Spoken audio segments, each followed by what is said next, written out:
درد ذے کے بغیر کوئی بچہ جنم نہیں پاتا. کیا درد کے بغیر کوئی جملہ بھی ادا ہو سکتا ہے؟ درد کے بغیر اللہ سے آشنائی ہو سکتی ہے؟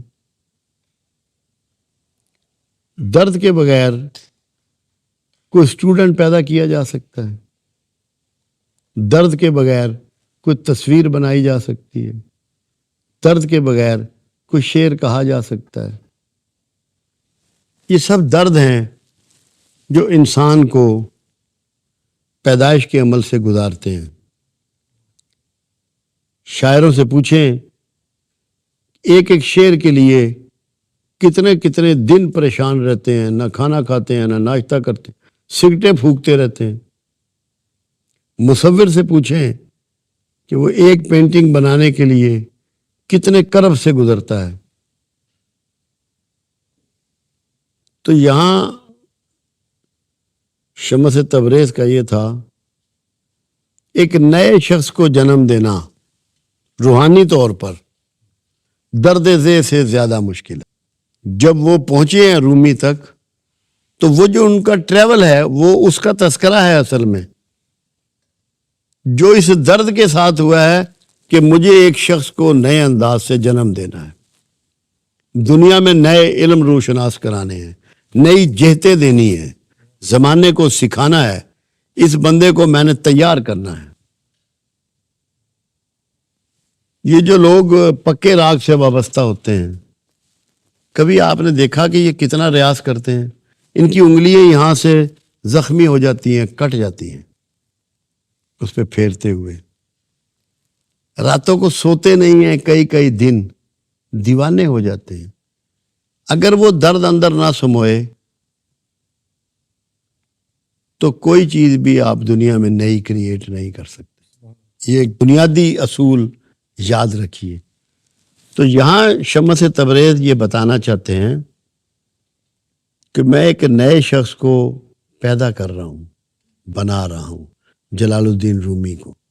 جلال الدین رومی ایک بہت بڑے عالم دین، بہت بڑے مقرر، اور ترکی میں ان سے بڑا کوئی عالم دین نہیں تھا. مگر ایک نئی جہت سے روشناس کرانا، نیا علم دینا، یہ ایسے ہی ہے درد ذے سے گزرنا. یعنی کہ جب تک کہ آپ کے اندر اس درجے کا جذبہ قربانی نہ ہوگا کہ بھلے میں اپنی جان سے گزر جاؤں مگر یہ کام میں نے کرنا ہے، انسانیت کے لیے، مستقبل کے لیے کرنا ہے. اور شمس نے اس کو ثابت کیا کہ ان کی ٹریننگ کے دوران ہی وہ اپنی جان سے گزر گئے. جلال الدین رومی کی ٹریننگ کے دوران ہی اپنی جان سے گزر گئے. سارے زمانے کو انہوں نے اپنا دشمن بنا لیا. درد ذے میں تو ایک نہیں تو 2 گھنٹے کی تکلیف ہوتی ہے بچے کو جنم دینے میں، مگر یہاں تو بات بہت لمبے عرصے پر محیط تھی، کئی سالوں کی بات تھی، روز کی بات تھی.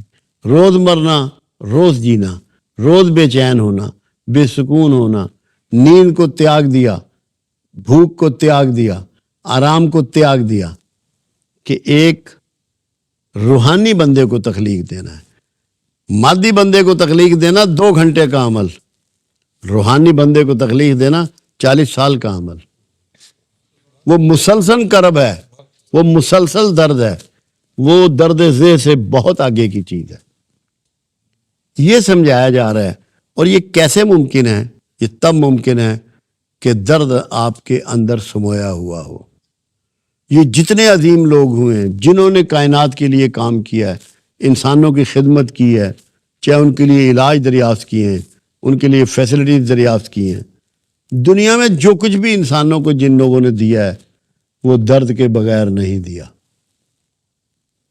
انسانوں کا درد ہوا ہے. اب میں 25 سال سے لوگوں کا علاج کر رہا ہوں، مجھ سے ان کی تکلیف برداشت نہیں ہوتی، حالانکہ میں خود بیمار ہوں، خود کمزور ہوں، جو مرضی ہوں، مگر ان کی سیوا سے میں باز نہیں آتا. اگر مجھے ان کی محبت اور درد نہ ہو میں کاہے کو یہ کام کروں. بہت تھوڑے لوگ ہیں جو درد اور محبت کی وجہ سے دنیا میں کام کرتے ہیں، اور یہی عظیم لوگ تھے جنہوں نے یہ کام سر انجام دیے ہیں، ورنہ لوگ تو چند سکوں کے لیے کام کرتے ہیں، تھوڑے سے سکوں کے لیے،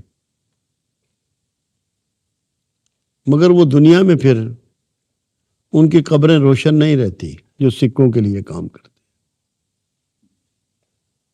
جو مخلوق کے لیے کام کرتے ہیں، اللہ کی ساری مخلوق، وہ درد کے بغیر نہیں ہوتا۔ درد ہی آپ کو محترم کرتا ہے۔ کل پرسوں ہی میں نے ایک پروگرام میں ذکر کیا علامہ اقبال مرحوم کا، میں نے کہا اتنے معزز کیوں ہو گئے؟ کیونکہ ان کے سینے میں وہ درد سما گیا جو رسول اللہ صلی اللہ علیہ وسلم کے سینہ مبارک میں اپنی امت کے لیے تھا۔ وہی درد علامہ اقبال کے سینے میں سمایا، اللہ نے اس کو بھی معزز کر دیا۔ تو یہاں یہ بات سکھانا مقصود ہے کہ کوئی بھی گوہر نایاب پیدا کرنے کے لیے، کھوج نکالنے کے لیے، کسی کو ٹرینڈ کرنے کے لیے، کسی کو وہ علم و حکمت سکھانے کے لیے درد ذہ سے بھی زیادہ محنت کرنی پڑتی ہے، جدوجہد کرنی پڑتی ہے۔ اگر کوئی شخص یہ چاہے کہ ایسا اچانک ہو جاتا ہے تو یہ کہیں سسٹم کا حصہ نہیں ہے، اچانک نہیں ہوتا۔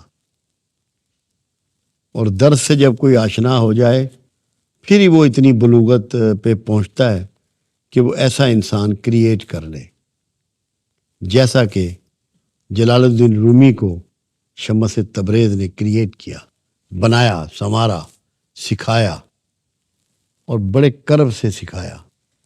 تو ہمیں سب کے پیش نظر یہ رہنا چاہیے کہ آپ کو کوئی گوہر نایاب بغیر درد اور محنت اور جستجو اور نقصان اور سیکریفائس کے نہیں ہوگا۔ جب آپ قربانی دینا سیکھ جائیں گے تو انشاءاللہ گوہر نایاب تک بھی پہنچ جائیں گے۔ میں نے مختصر ترین یہ بات آپ کو سمجھا دی۔ کوئی اس بارے میں سوال پوچھنا چاہیں تو پوچھ لیں۔